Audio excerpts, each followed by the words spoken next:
Welcome back, everyone. In this video, I want to chat more about not feeling good enough as a freelance writer.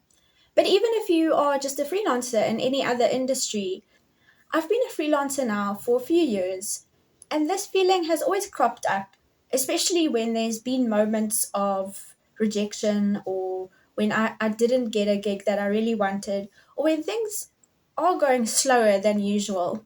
And I think it's a normal feeling. Everybody feels this. You don't even have to be a freelancer. If you're just a human being, I think we all struggle with feelings of not feeling good enough. The reason why I'm doing this video is because I just want to explore more the mental and emotional sides when it comes to freelance writing or freelancing in general. It can be difficult sometimes. And when we go through difficult periods, it can really play on our minds and our emotions.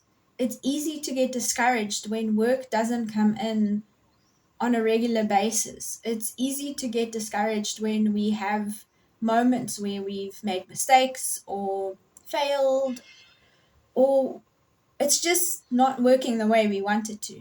So, a while ago, I wasn't going through the greatest time as a freelancer. I missed the mark on a writing gig, and I even failed the writing test that I did. And there were just a whole bunch of doors that closed in my face, and it felt like I was just not getting anywhere. And I just kind of felt dumb, to put it bluntly. I just felt like, man, I'm just not coming right.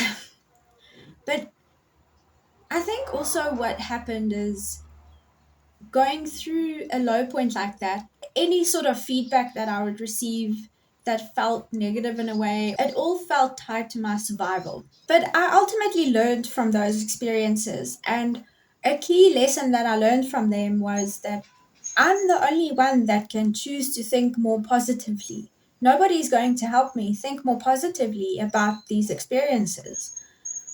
If I can wallow about them, I can internalize them to a point where I start to believe that I'm worthless or that I'm not good enough.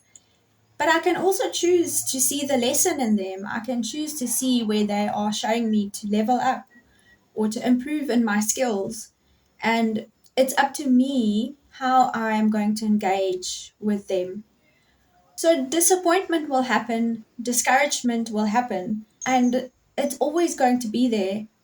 It's never going to care about our thoughts. We have to choose to think in a positive way, even during the discouragement, even during that feeling of disappointment. We still have to choose how we are thinking about it or how we are relating to it. And how are we talking to ourselves through it? Something that I've learned and I'm still learning is to almost talk to myself as if I'm my own coach. To it because if I role play a little bit and I pretend I'm my own coach, I will talk to myself in a more positive way. I will help myself see a better outlook. I won't wallow. I won't see myself as a victim. I will empower myself. And I think that's what I'm trying to share here in this video. If you are going through something like that, if you felt feelings like that, how have you navigated that in a positive way? Or have you also experienced feelings where you've wallowed a little bit for too long, where you felt so disappointed that you identified with it, or you thought that you are just not good enough at all, and you couldn't really see any other perspective?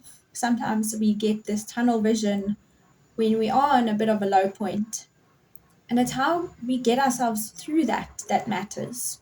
So I think the key takeaway with this video really is to share that no one is going to help us think more positively. That part is up to us. We are the ones that have to choose to think better about our situation, about a failure that happened, or a mistake we made, or a writing gig that flopped. Ultimately, our flops will make us better freelancers. It's normal to make mistakes. It's normal to flop every now and then. It's the way we engage with those flops that will help us learn the lesson and improve for next time. It takes practice for us to learn how to speak to ourselves in better ways. It also got me thinking about the nature of mistakes.